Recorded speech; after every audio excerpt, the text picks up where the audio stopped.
The autumn wind carried the scent of decay as the carriage rolled through the iron gates of Thornfield Manor, and Lady Elara Sinclair, now the Duchess of Thornfield, though the title felt like a borrowed coat that did not quite fit, pressed her gloved hand against the cold window pane, watching the grey stone edifice emerge from the mist like a spectre from some melancholic dream.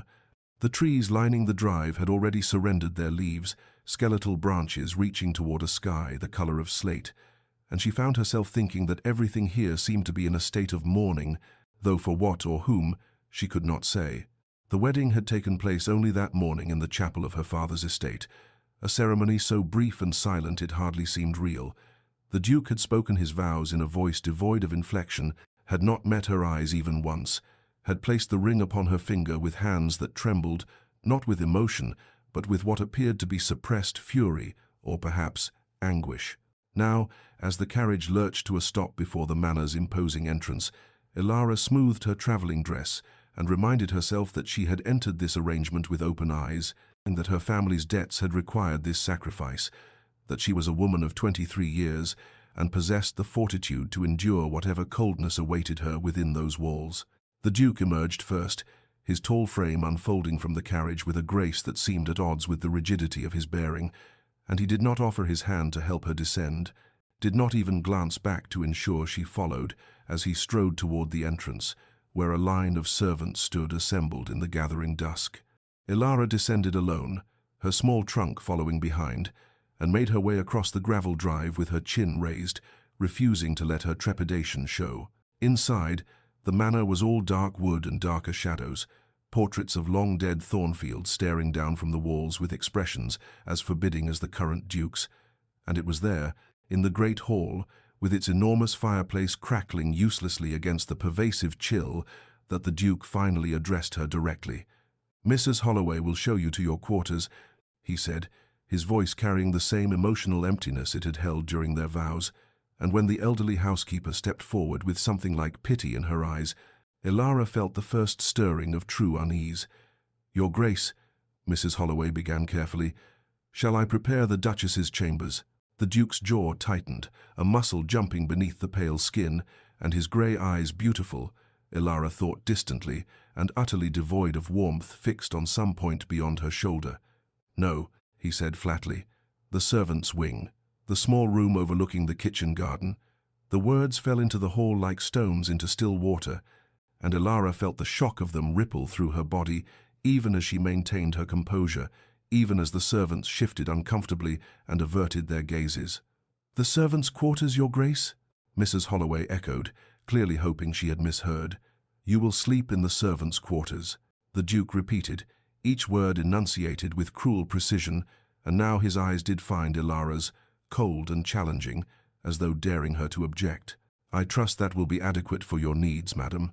If you require anything, you may inform Mrs. Holloway. I bid you good night." And with that, he turned and disappeared up the grand staircase, leaving Elara standing in the hall like an unwanted parcel, her hands clasped before her to hide their trembling, and her heart, a leaden weight in her chest, as the servants' whispers began to rise around her, like the autumn wind outside, full of pity and scandal, and something that might have been fear. But before our lover's fate is revealed, subscribe so you never miss a chapter of romance and scandal. Now, let's begin. The room was small and plain, tucked beneath the eaves in the oldest part of the manor, where the servants had lived for generations. And as Mrs. Holloway lit the single lamp with hands that shook slightly, whether from age or distress, Elara could not determine. The housekeeper's mouth worked as though she wished to speak, but could not find adequate words for such an unprecedented situation. "I am sorry, my lady," she finally managed, her weathered face creased with genuine anguish. "This is not right. His Grace, he was not always." But she trailed off, shaking her head, and Elara touched her arm gently, releasing her from the obligation of explanation. When the door closed and she was alone, Elara sank onto the narrow bed, so different from the grand canopied affair she had expected as a duchess, and allowed herself one moment of weakness, one silent tear that traced down her cheek before she wiped it away with fierce determination and rose to unpack her modest trunk. Through the thin walls, she could hear the kitchen staff below, their voices carrying upward through the floorboards, and though she knew eavesdropping was beneath her station, she found she could not help but listen as the cook's voice rose in indignant whisper. 3 years since Lady Catherine died, and still he punishes himself, and now this poor girl for crimes she never committed. Another voice, younger, responded, My aunt worked here before the tragedy. She said the Duke was different then, always laughing, always kind to the staff. Lady Catherine had that effect on him, brought out the warmth in him. But when she died, the voice dropped lower, and Ilara had to strain to hear. They say it haunts him still, what happened that night, that he blames himself, though it was nothing but a terrible accident. The conversation dissolved into murmurs Ilara could not decipher, but she stood frozen with her hands buried in her trunk, a silver-framed miniature of her mother clutched forgotten in her fingers, as understanding began to crystallize in her mind like frost on glass. The Duke was not cruel by nature, but by wound, not cold but frozen, trapped in some grief so profound it had transformed him into this hollow, hostile stranger who could not bear the sight of a wife he had been forced by duty and circumstance to take. Over the following days, as Ilara moved through the manor like a ghost herself, unseen, unacknowledged, existing in the margins of the household, she pieced together the tragedy from overheard fragments and careful observations.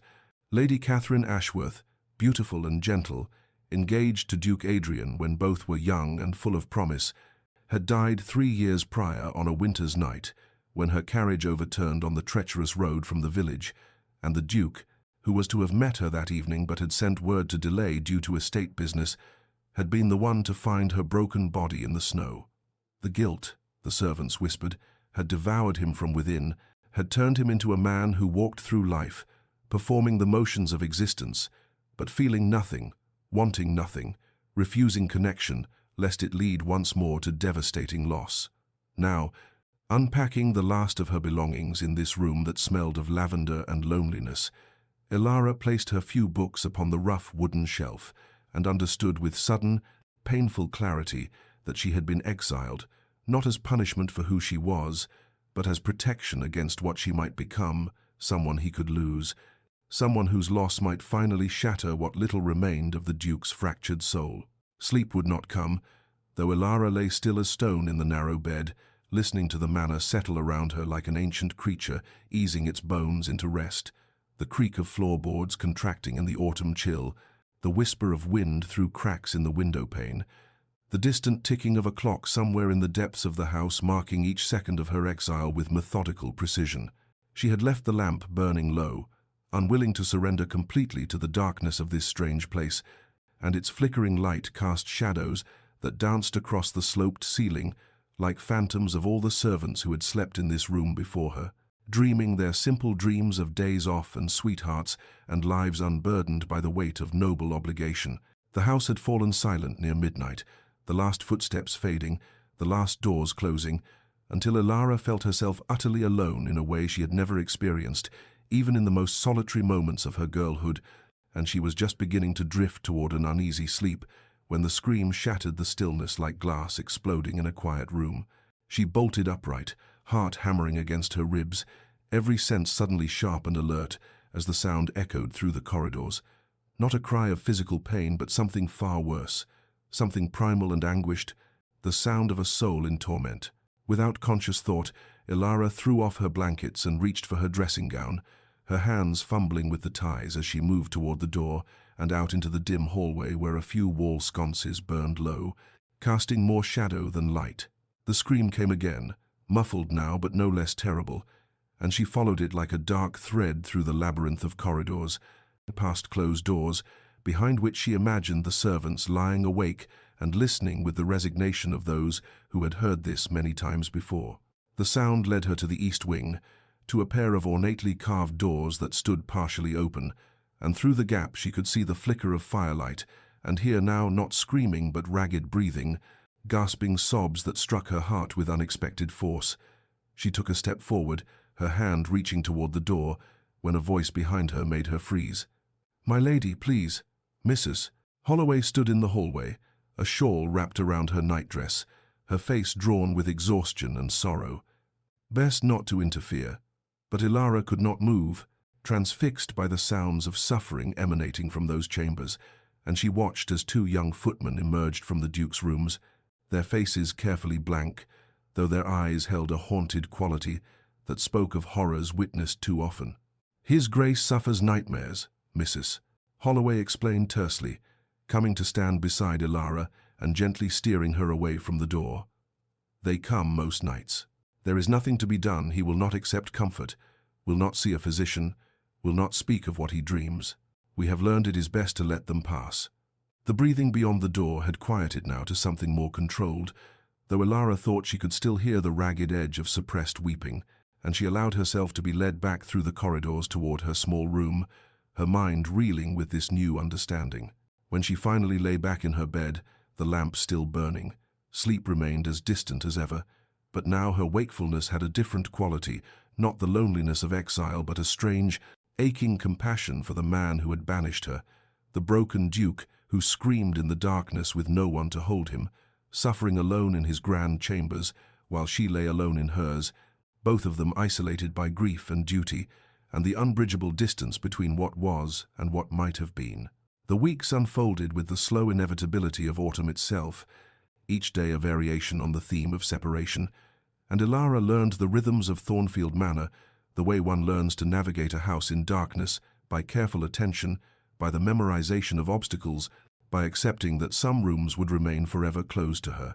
She took her meals in the small breakfast room off the kitchen, a space clearly meant for the housekeeper or upper servants, and though Mrs.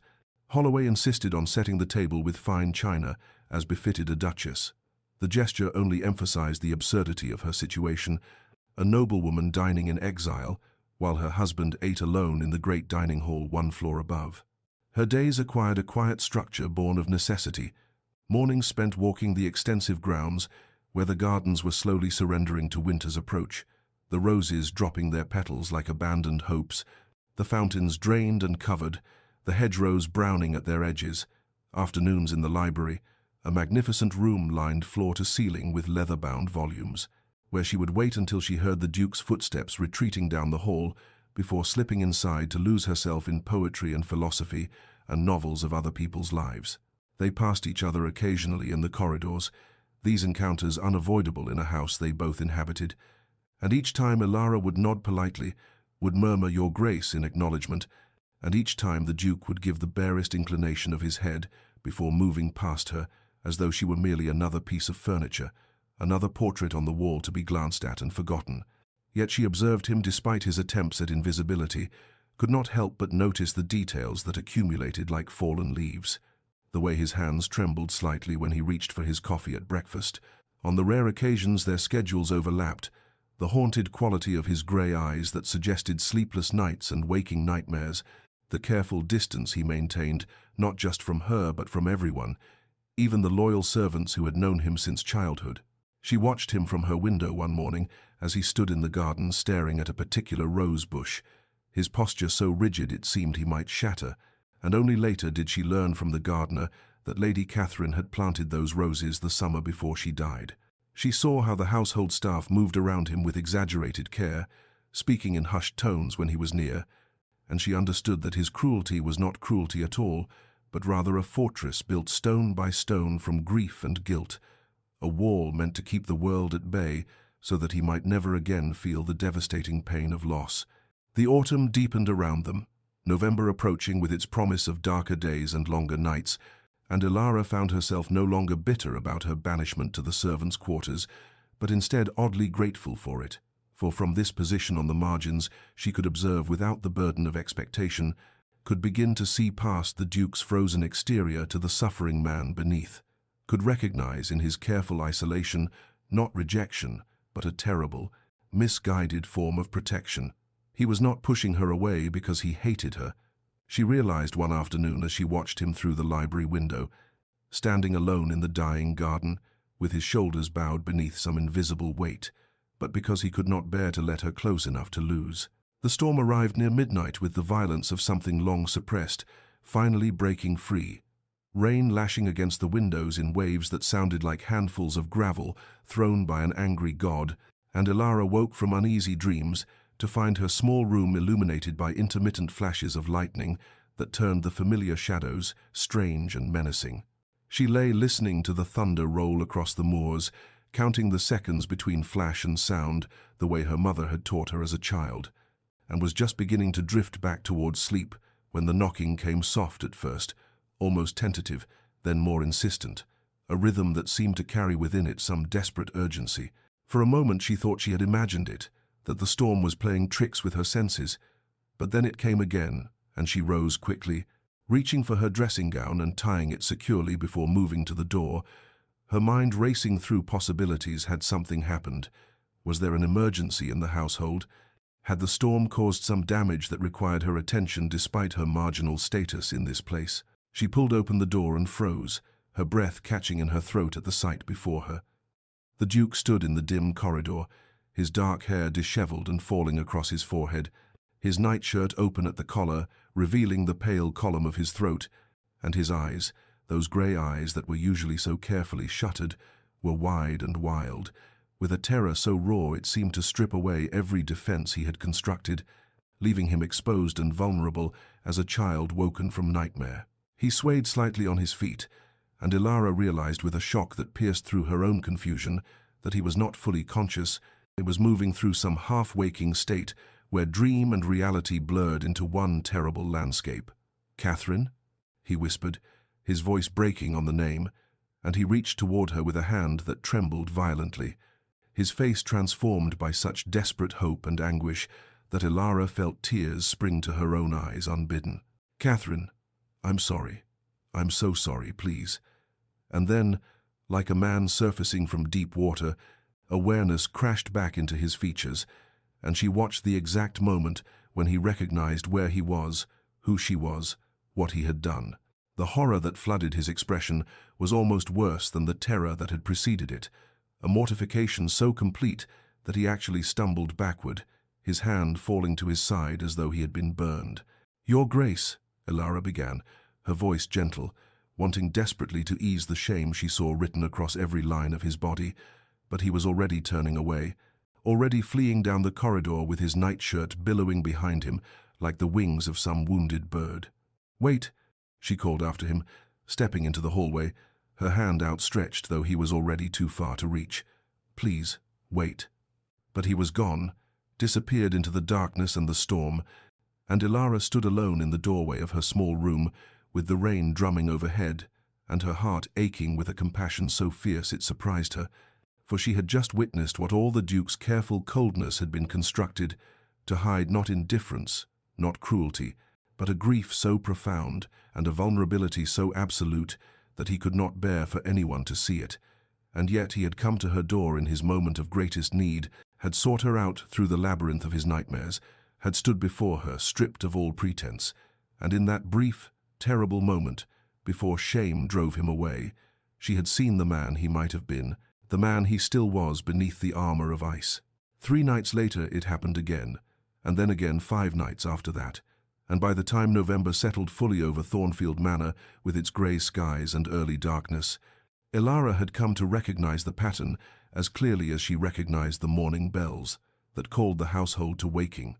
The storms were not always necessary, for the Duke's nightmares followed their own meteorology, but they came with increasing frequency, and always, he found his way through the maze of corridors to her door in the servants' quarters, drawn by some unconscious need he could neither understand nor control. Each time was a variation on that first terrible encounter. Sometimes he would knock, and she would open the door to find him already turning away, awareness having caught him before she could respond. Other times he would simply stand in the hallway outside her room, his forehead pressed against the wall beside her door, his breathing ragged, and she would open it quietly to find him there like a penitent at a shrine he did not believe in but could not stop visiting.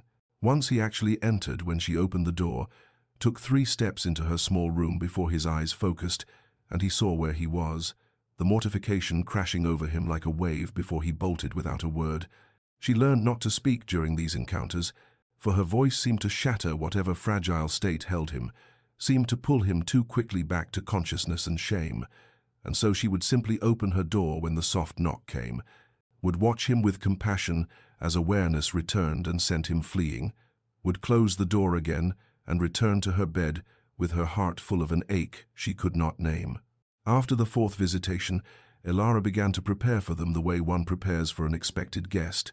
She left a lamp burning low through the night, kept the kettle on the small brazier in her room so that water stayed warm, procured chamomile and lavender from Mrs. Holloway with some vague excuse about difficulty sleeping that the housekeeper accepted with knowing eyes.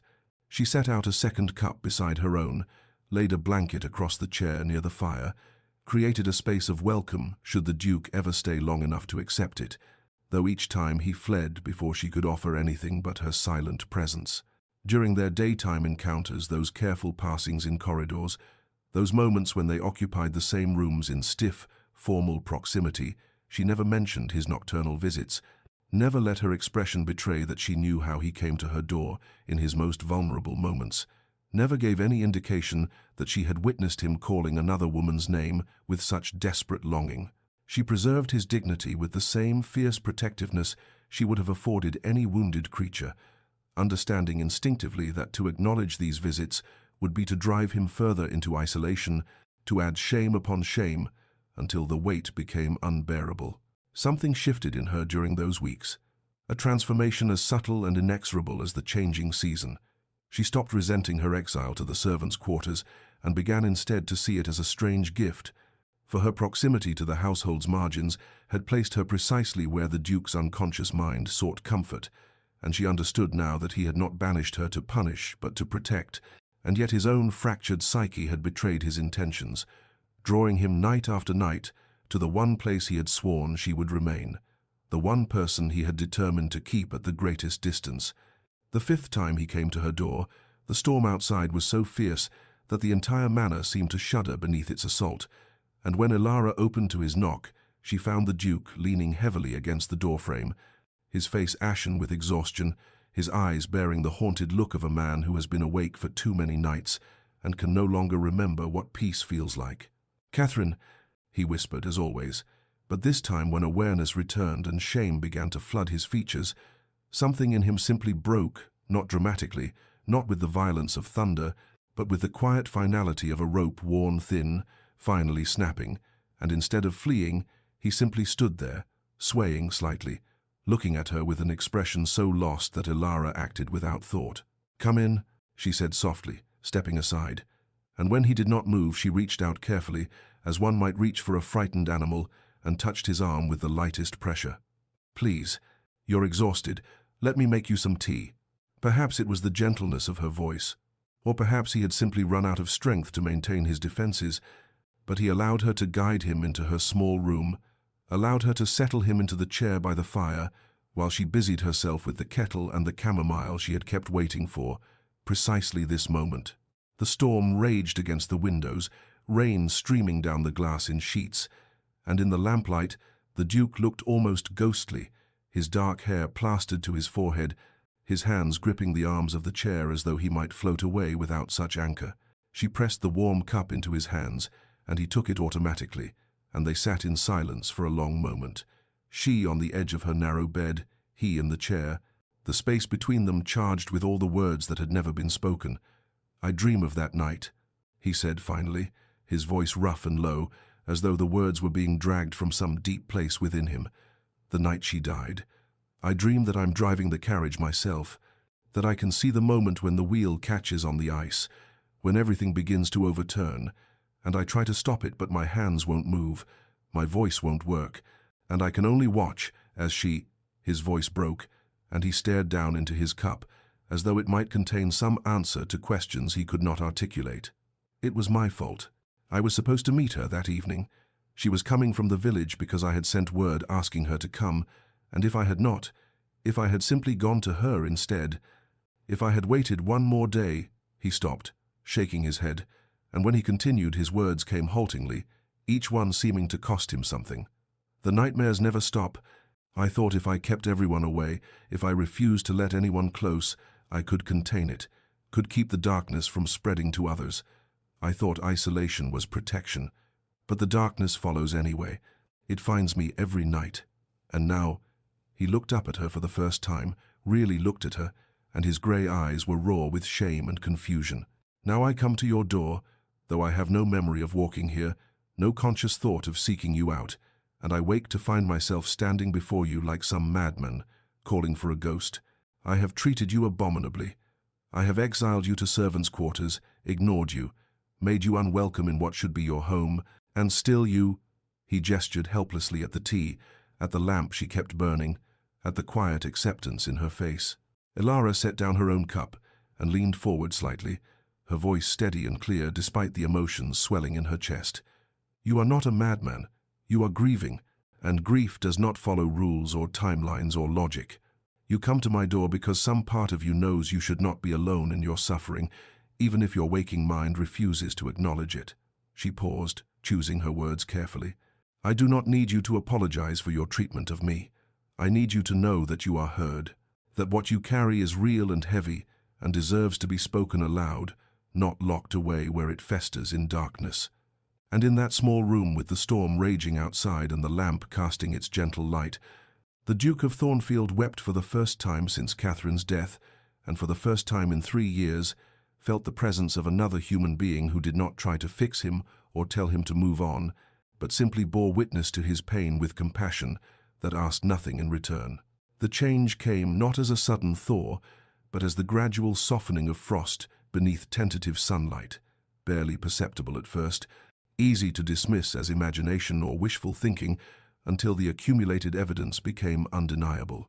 It began 3 days after their conversation in her small room, when Elara entered the breakfast room to find the Duke already there, an unprecedented occurrence, as their schedules had been carefully, unconsciously arranged to avoid such overlap, and instead of rising to leave as she expected, he simply looked up from his newspaper, met her eyes for a fraction of a second, and inclined his head in the smallest of acknowledgments before returning to his reading.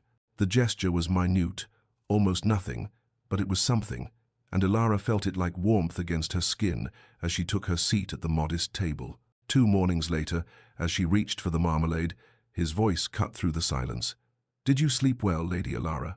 The question was stiff, formal, clearly unpracticed, but it was a question nonetheless, an acknowledgement of her existence beyond the peripheral, and she answered with equal care, "Well enough, thank you, Your Grace," and watched something like relief flicker across his features before the mask of reserve settled back into place. The following week brought more small offerings. He mentioned over breakfast that the main library was poorly heated, and perhaps she would prefer the smaller sitting room for her reading. He inquired, awkwardly, whether she had everything she required for her comfort. He suggested, with a diffidence that spoke of internal struggle, that she might use the main library whenever she wished, that her confinement to hours when he was absent had been unnecessarily cruel. The servants noticed these shifts with the acute awareness of those whose livelihoods depend on reading the moods of their masters, and Elara caught the knowing glances exchanged between footmen, the small smile that touched Mrs. Holloway's lips when the Duke asked the housekeeper to ensure Lady Elara had access to the conservatory, and the way the household staff began to treat her with a warmth that had been held carefully in reserve during the weeks of her exile. Mrs. Holloway herself softened considerably, taking tea with Elara one afternoon in the small breakfast room and speaking with quiet approval. "You have been very patient with His Grace, my lady, more patient than many would have been.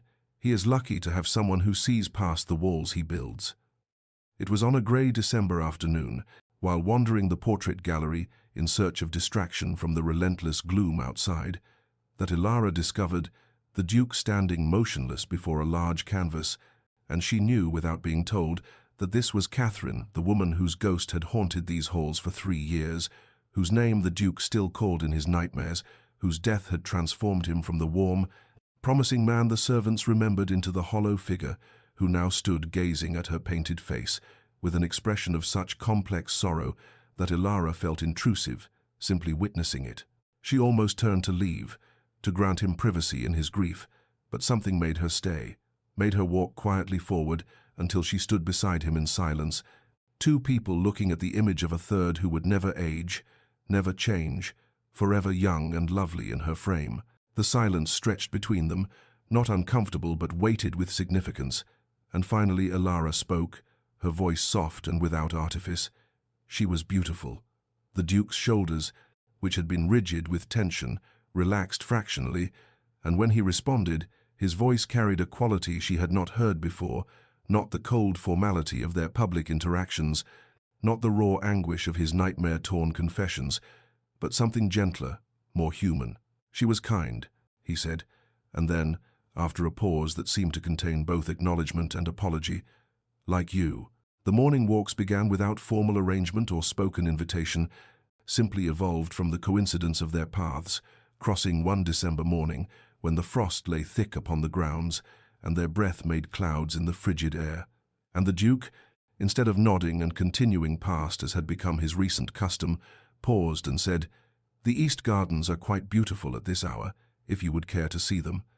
And Ilara, surprised but careful not to show it, replied that she would like that very much. They walked that first morning on opposite sides of the gravel path, the width of the walkway between them like a demilitarized zone, neither speaking beyond the occasional practical comment about the weather or the condition of the grounds, but there was something in the shared silence that felt less lonely than the solitary walks Ilara had grown accustomed to, and when they parted at the manor's entrance, the Duke inclined his head and said, "Perhaps tomorrow, if it does not rain," and she understood it was a question rather than a statement. The walks became ritual, occurring each morning that weather permitted and sometimes even when it did not, both of them apparently finding that cold and damp were preferable to isolation, and gradually, incrementally, the silence between them filled with words.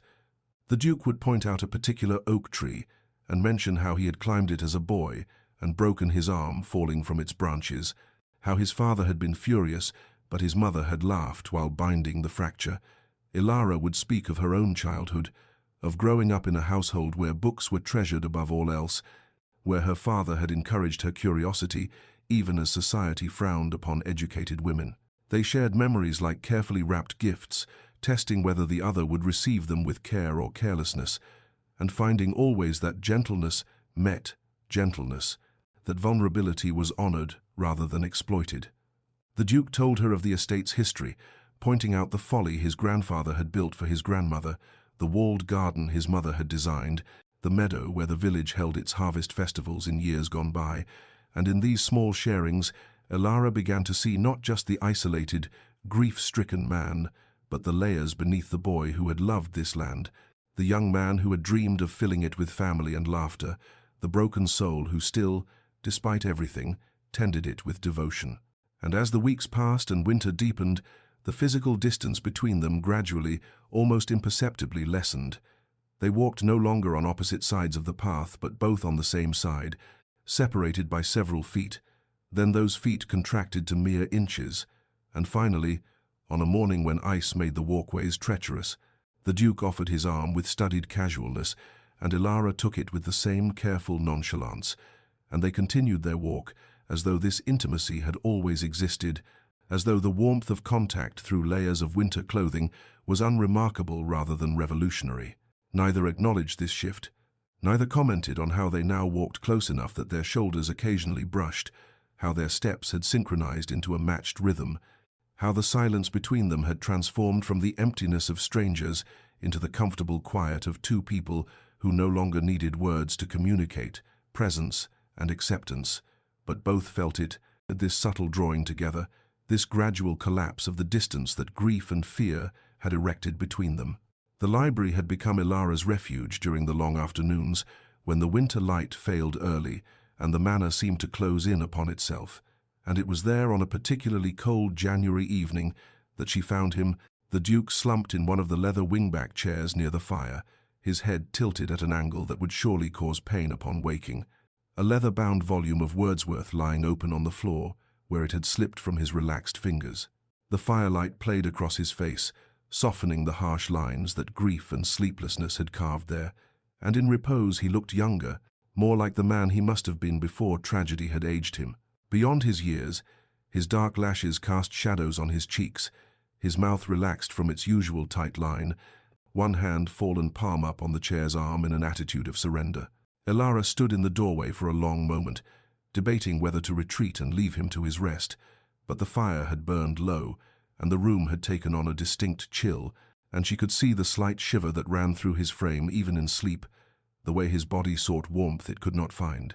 Moving with careful quietness, she crossed to the cabinet, where she knew blankets were kept. For precisely such purposes the library was notoriously difficult to heat. its high ceilings and large windows conspiring against comfort, and selected a thick woolen throw in deep burgundy.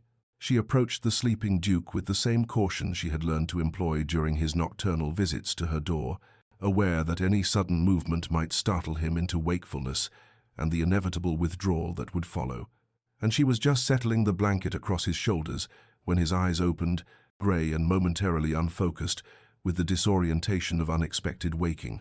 For a heartbeat, they simply looked at each other, Elara frozen with her hands still adjusting the blanket's drape, Adrian blinking slowly as awareness returned, and he registered where he was, who she was, what was happening. "You were cold," she said simply, straightening but not stepping away, offering explanation without apology or embarrassment. He looked down at the blanket, at her hands that had just released it, and something moved across his face, surprise, perhaps, or confusion, or the beginning of something else entirely. "Why do you care?" The question emerged raw and unguarded, without the formal distance he usually maintained, and she could hear in it genuine bewilderment, as though kindness were a foreign concept he could no longer pass. "Because you're suffering," Elara answered, meeting his eyes with steady honesty, "and I cannot watch suffering and do nothing. It is not in my nature to turn away from pain, especially when that pain belongs to someone who has tried very hard to convince the world he feels nothing at all."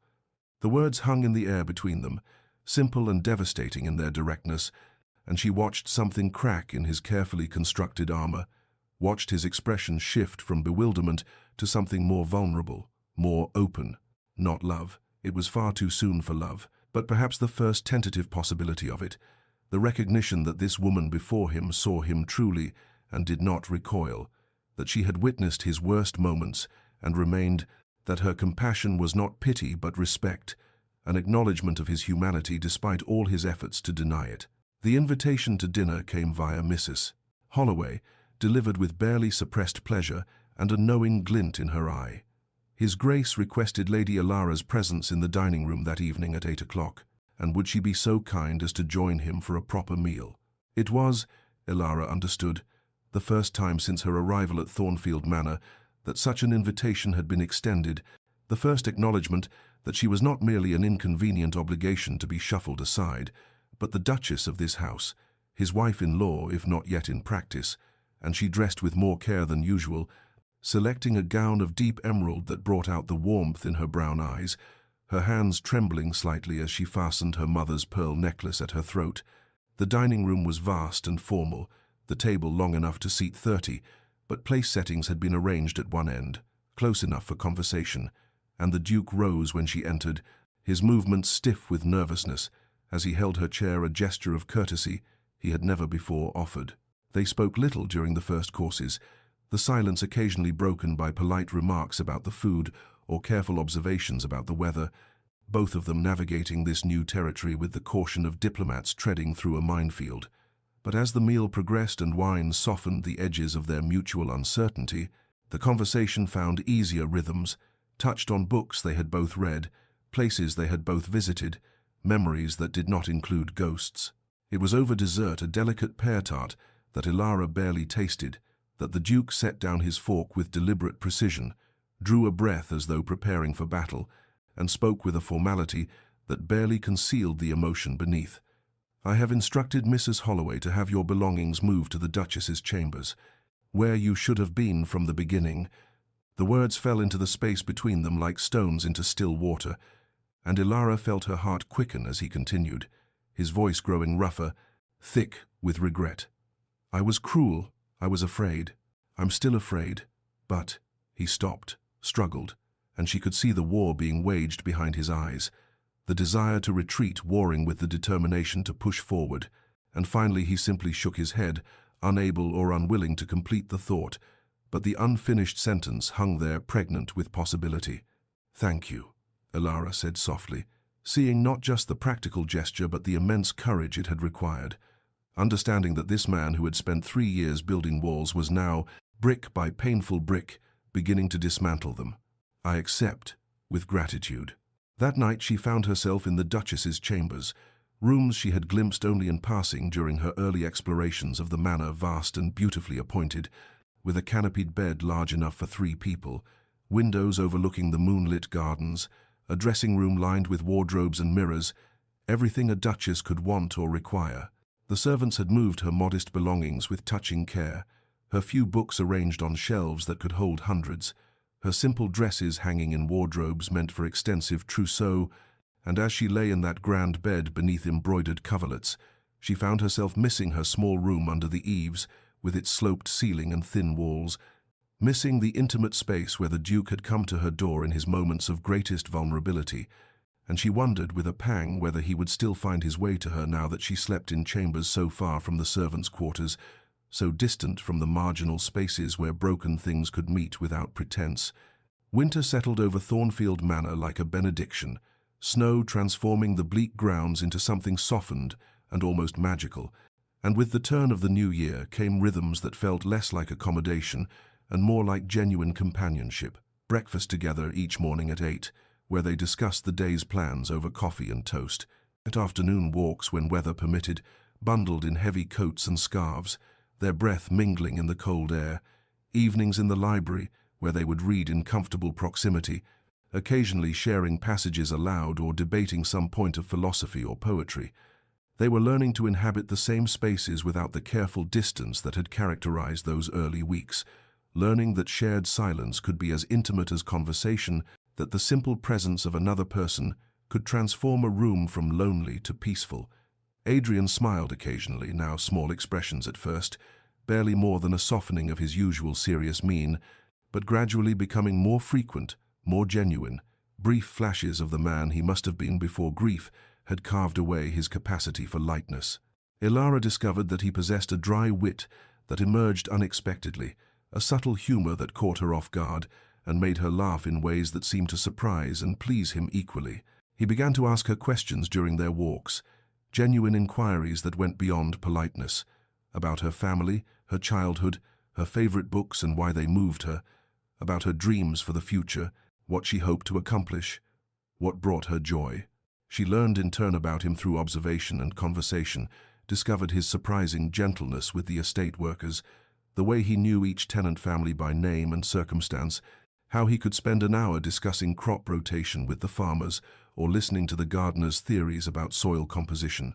She discovered his passion for astronomy, how on clear nights he would retreat to the observatory his grandfather had built and spend hours mapping the stars, finding in their distant patterns some comfort unavailable in earthly affairs. One evening, he invited her to join him there, and she stood shivering despite her cloak as he pointed out constellations, his voice taking on a quality of wonder as he spoke of infinite space and the smallness of human concerns beneath such vastness, and she understood that this was his way of managing grief by placing it in cosmic perspective, by reminding himself that pain, however intense, was merely one small note in an incomprehensibly large symphony. They were becoming friends, she realized one morning in late February as they walked through the snow-covered gardens, in their footsteps, the only marks in the fresh powder.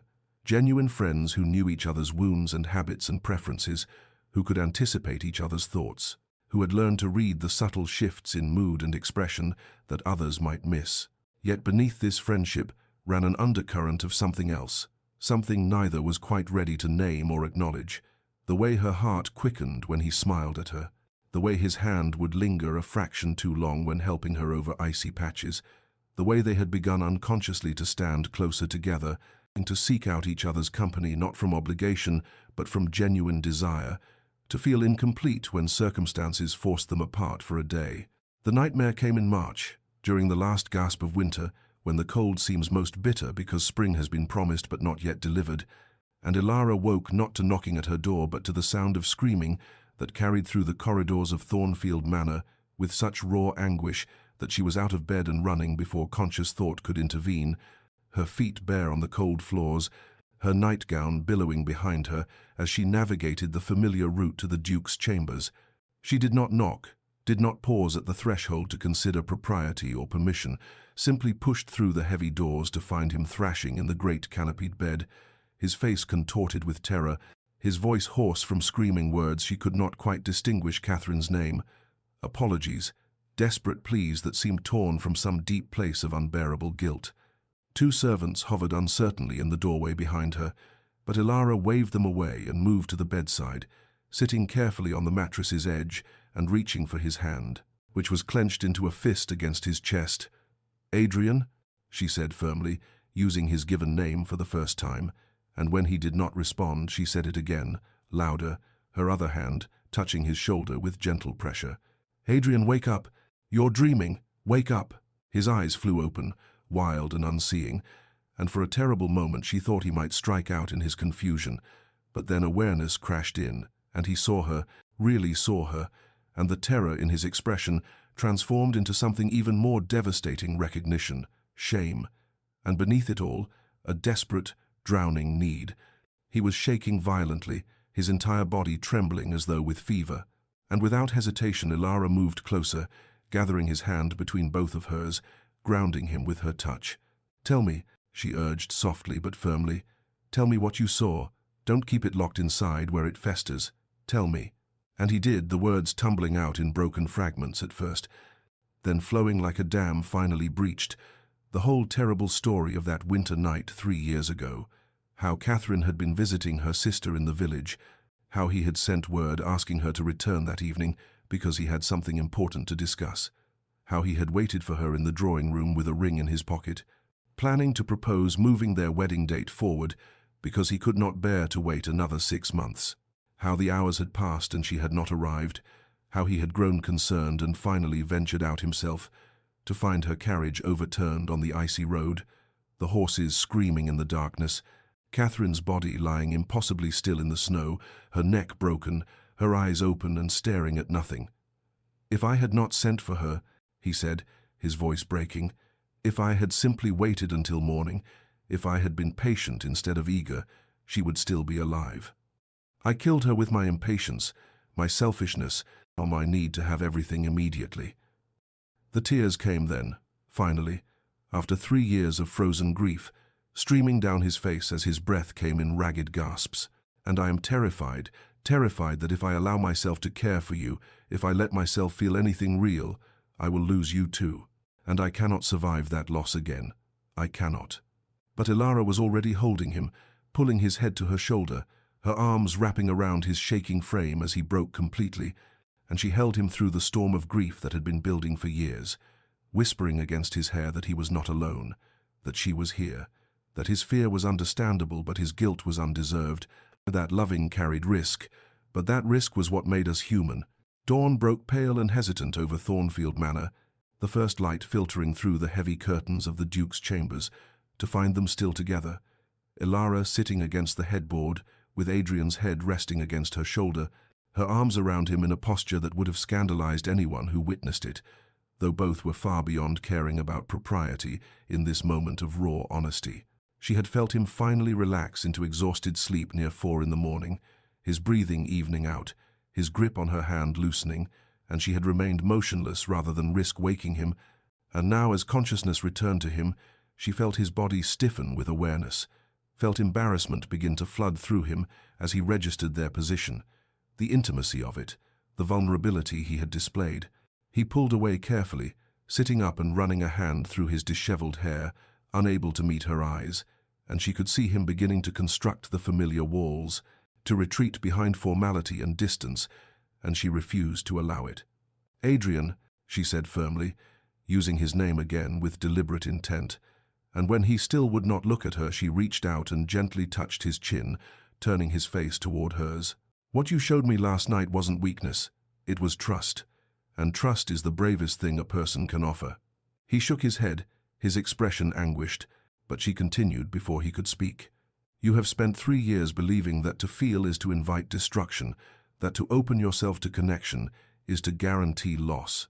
But you trusted me enough to break in my presence, and that took more courage than any armor you've constructed." They talked as the sun rose fully, filling the room with cold morning light, and eventually moved to the small table by the window, where a servant, Mrs. Holloway, certainly, who missed nothing, had quietly delivered breakfast without knocking or intruding. Over coffee and eggs that neither touched with much appetite, Adrian spoke with a hesitancy that revealed how unpracticed he was at such honesty. "I have been seeing you," he said carefully, "not as an obligation or as a reminder of duty, but as yourself, Ilara, who reads philosophy and walks in the cold and shows compassion to broken things. You are fascinating. You are kind. You are resilient in ways I cannot begin to comprehend." He paused, struggling with the words. "I don't deserve your patience. I have treated you abominably, exiled you, ignored you, made you suffer for crimes you never committed." But Ilara interrupted, her voice gentle but firm. "Deserve has nothing to do with it. I did not offer you patience because you earned it, or because I expected gratitude or recompense. I offered it because you needed it, and because some part of me, perhaps the part that recognized a fellow soul struggling to find solid ground, wanted to offer it." She leaned forward slightly, holding his gaze. "You keep speaking of what you deserve or don't deserve, as though life operates on some system of fair exchange. But it doesn't. Pain comes to those who don't deserve it. Joy comes unearned. All we can do is receive what we're given with grace and try to be gentle with each other in the meantime." Something shifted in his expression, a softening of the perpetual tension he carried, and for the first time since she had known him, Adrian smiled fully, not the brief flashes she had grown accustomed to, but a real smile that transformed his face and made her see clearly the man he had been before grief reshaped him. Spring arrived tentatively, as though uncertain of its welcome after winter's long dominion, and the gardens of Thornfield Manor began their slow awakening snowdrops, pushing through the last patches of snow, buds swelling on bare branches, the earth softening and releasing its scent of thaw and promise.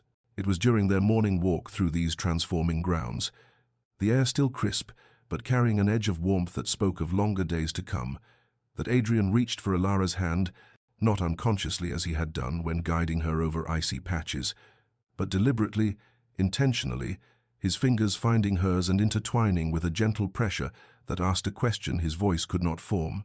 She answered by curling her fingers around his, by continuing to walk as though this contact were the most natural thing in the world, rather than the monumental shift it represented.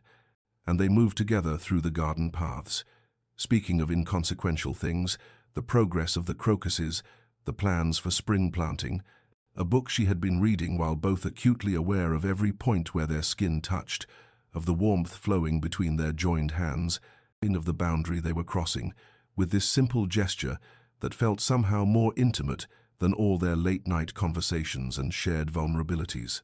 They walked for nearly an hour that way, fingers intertwined, and when they finally returned to the manor and released each other to attend to their separate morning obligations, Ilara could still feel the imprint of his touch like a phantom warmth against her palm. That evening found them in the library as had become their custom, reading in companionable silence, but there was a new quality to the quiet now, a charged awareness that made every accidental meeting of eyes significant, every shift of position fraught with meaning. When the clock struck 10 and Ilara rose to retire, Adrian stood as well, and walked with her through the corridors toward the grand staircase, something he had not done before, and at the foot of the stairs he stopped, turning to face her with an expression that mingled hope and trepidation. "Ilara," he said softly, and she noted with a flutter in her chest that he now used her given name naturally, without self-consciousness. May I kiss you good night?" The formality of the request, the way he asked permission rather than simply taking what might be considered his husbandly right, moved her deeply, and she nodded, tilting her face slightly in offering. He leaned forward slowly, carefully, as though approaching something precious and fragile, and pressed his lips to her cheek with such gentleness that she barely felt the contact, yet it resonated through her entire body, like a bell struck in an empty room. This chaste kiss that felt like a promise, like the beginning of something they were both afraid to name, but could no longer deny. They were moving slowly, carefully, both aware of the fragility of what was growing between them, aware that trust once shattered took time to rebuild, that hearts once broken needed gentleness to heal, but it was growing nonetheless. Undeniable as the crocuses pushing through the last snow, as inevitable as spring following winter, this tender thing blooming between two people who had both believed themselves beyond the reach of such sweetness. The summons came after dinner on an April evening when the last light lingered golden in the western sky.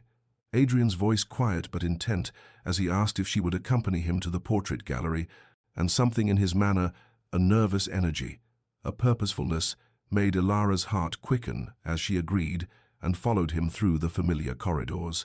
The gallery was bathed in the soft glow of lamplight, portraits of generations of Thornfields, watching from their frames with painted eyes, and Elara noticed immediately what had changed.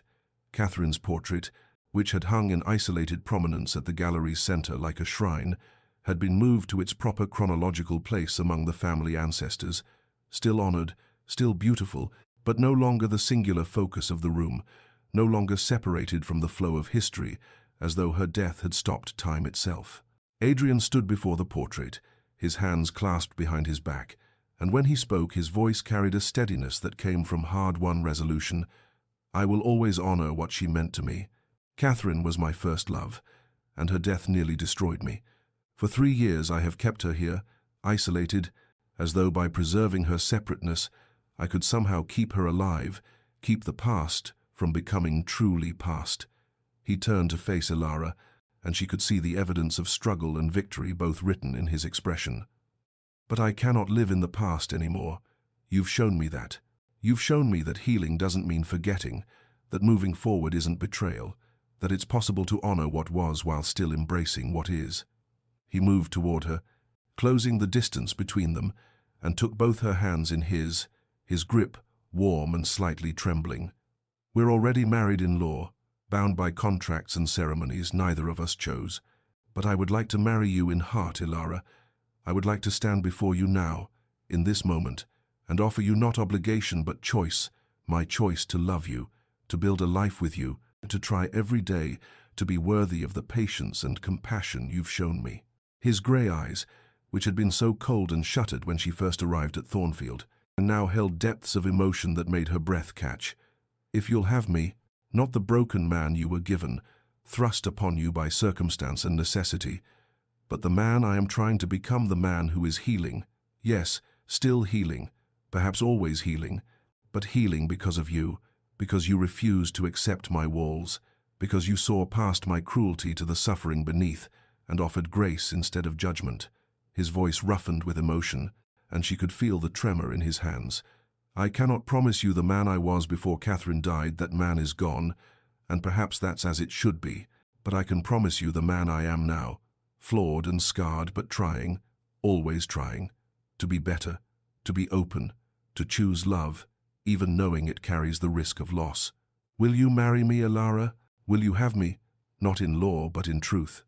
Elara felt tears gather in her eyes, not from sadness but from the overwhelming recognition of this moment's significance, and when she spoke her voice trembled but held steady, carrying the weight of truth she had been learning these past months.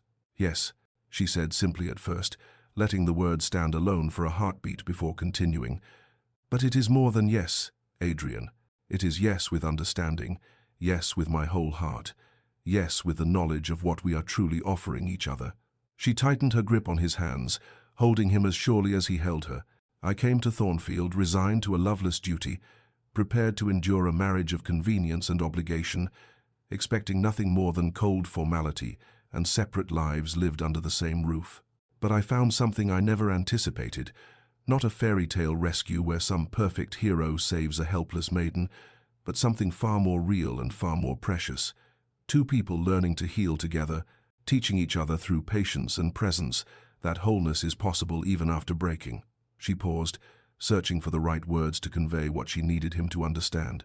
You think you are the only one being healed in this, that I am somehow whole while you are fractured, but that isn't true.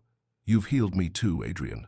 You've shown me that strength isn't in never breaking, that courage isn't in maintaining a perfect facade, but in having the bravery to try again after loss, to remain open after pain, to choose vulnerability, even when every instinct screams for self-protection. You've taught me that the most profound human connections come not from presenting our best selves, but from allowing another person to witness our worst and discovering they don't turn away. Tears were streaming down in her face now, and she saw answering moisture in his eyes as she continued. So yes, I will marry you in heart. I will choose you every day, not the man you were or the man you think you should be, but exactly the man you are in this moment, scarred and healing, and brave enough to love again, despite knowing what love can cost. And then he was pulling her close, one hand rising to cup her face with infinite gentleness, and he kissed her properly for the first time, not the chaste press of lips to cheek, but a real kiss, soft and tentative and full of promise, tasting faintly of salt from their mingled tears, and Elara felt something within her chest expand and bloom like spring arriving after endless winter. They stood together in the portrait gallery for a long time after, the foreheads touching, breathing each other's breath, neither willing to break the spell of this moment, and when they finally made their way to their separate chambers, for some boundaries still required time to dissolve, they did so with the knowledge that something fundamental had shifted, that they were no longer two isolated people bound by legal obligation, but two souls choosing each other with full awareness and open hearts. That night, for the first time since Catherine's death, Adrian slept peacefully through until morning without nightmares troubling his rest, and if he woke at all, it was only to smile in the darkness, knowing that in a nearby chamber Elara lay sleeping too, knowing she had chosen him, knowing he was no longer alone. Spring bloomed fully across Thornfield Manor, transforming the estate from its grey winter morning into something vibrant and alive, and with the changing season came changes within the house itself. As Adrian began systematically opening rooms that had been closed since Catherine's death, drawing back curtains to let light flood into spaces that had languished in the darkness, instructing servants to remove Holland covers from furniture, ordering fires lit in hearths that had grown cold, until the manor itself seemed to breathe again after years of holding its breath. Laughter echoed in the halls now, startling at first in its unfamiliarity, then gradually becoming woven into the fabric of daily life. Elara's bright mirth at something Adrian said over breakfast, his low chuckle at her dry observations about the visiting vicar, the shared amusement that passed between them in glances and small smiles that needed no words. They hosted a small gathering in May, their first social event, inviting neighboring families for dinner and cards, and Elara watched Adrian move through the evening with a grace that spoke of the man he had once been, charming, attentive, present in a way he had not been for years, and she heard the whispered remarks of their guests, the wonder at the Duke's transformation, the speculation about what magic the new Duchess had worked to bring him back from the shadows. But the true transformation happened in private moments, in the slow dissolution of boundaries that had kept them separate even after their hearts had joined, as they discovered each other not just emotionally, but physically, tentatively, with a sweetness born of patience and mutual respect that made every touch feel sacred. Adrian would take her hand and press kisses to her palm, her wrist, the inside of her elbow, mapping her with reverent attention, and she would trace the lines of his face, the scar on his shoulder from that childhood fall, learning the geography of him with tender curiosity.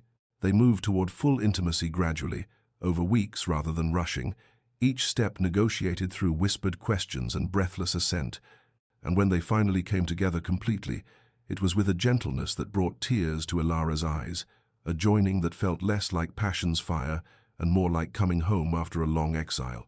Afterwards, as they lay tangled in sheets bathed in moonlight streaming through the Duchess's chamber windows, Adrian traced patterns on her bare shoulder and whispered against her skin. "You brought me back to life. I was a ghost haunting these halls, going through the motions of existence but feeling nothing, and you refused to accept my living death, insisted I was still human, still capable of healing, still worthy of love." He pressed a kiss to her temple, and she could feel him smiling. "I don't believe in divine providence or fate, but if I did, I would say you were sent to save me." Elara turned in his arms, meeting his eyes in the dim light. "We saved each other," she corrected gently, and knew it for truth. Two broken people who had somehow, impossibly, found in each other the courage to become whole. The nightmare came in late June, on a night when summer had finally settled warm and gentle over Thornfield Manor, and Elara woke to the sound, not of screaming, but of soft, broken weeping, and turned in the bed they now shared to find Adrian sitting upright in the darkness, tears streaming down his face in the moonlight that spilled through the open windows. Her heart clenched with familiar concern, and she sat up immediately, reaching for him, expecting to find the terror and anguish that had characterized all his previous nightmares. But when he turned to her, his expression held something different, not fear, but a profound, almost peaceful sorrow, the kind of grief that comes not from wounds being torn open, but from their final, gentle closing. "I dreamed of Catherine," he said, his voice thick with tears but steady, and Elara prepared herself to offer comfort, to hold him through another recounting of that terrible night, but he shook his head as though reading her thoughts. No, it wasn't like before. She was standing in the garden, in the rose garden she loved, and she was smiling, truly smiling, the way she used to before. He paused, struggling with the wonder of it. She looked at me, and I knew the way you know things in dreams without words, that she wasn't trapped, wasn't suffering, wasn't waiting for me to join her in death. She was at peace, and she told me, his voice broke, and fresh tears spilled over. She told me to be happy. She said she had loved me, but that love doesn't chain us to the past, that her greatest wish was for me to live fully, to love again, to let her go not with guilt, but with gratitude for what we shared. He turned to Elara fully now, taking her hands as though anchoring himself to this moment, to this reality. She smiled at you too, in the dream. She saw you beside me, and she approved. She was glad, oh God. Elara, all this time I thought loving you was betraying her, and in the dream she was releasing me, blessing us, telling me that this is what she would have wanted. Elara pulled him close, cradling his head against her shoulder as he wept. But these tears were different from all the ones that had come before. These were cleansing tears, the kind that wash away old pain rather than drowning in it, the kind that come when a long-carried burden is finally, blessedly set down. She held him as dawn gradually lightened the sky, turning it from deep blue to pale gold. And when the first birds began their morning songs, Adrian's tears had subsided into quiet breathing, and he lifted his head to look at her with eyes that seemed somehow lighter, clearer, as though a veil had been removed. "It's gone," he said softly, with a note of amazement. "The weight I've been carrying, it's gone. I can feel her absence still. I will always feel it.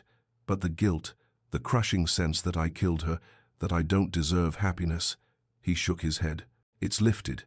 And as morning came fully, flooding their chamber with gentle summer light, both of them felt the truth of it.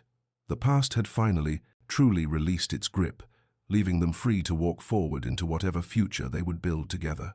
5 years had passed since that June morning when the weight of the past had finally lifted, and Thornfield Manor bore little resemblance to the silent, mourning place Elara had first entered on that bleak autumn day.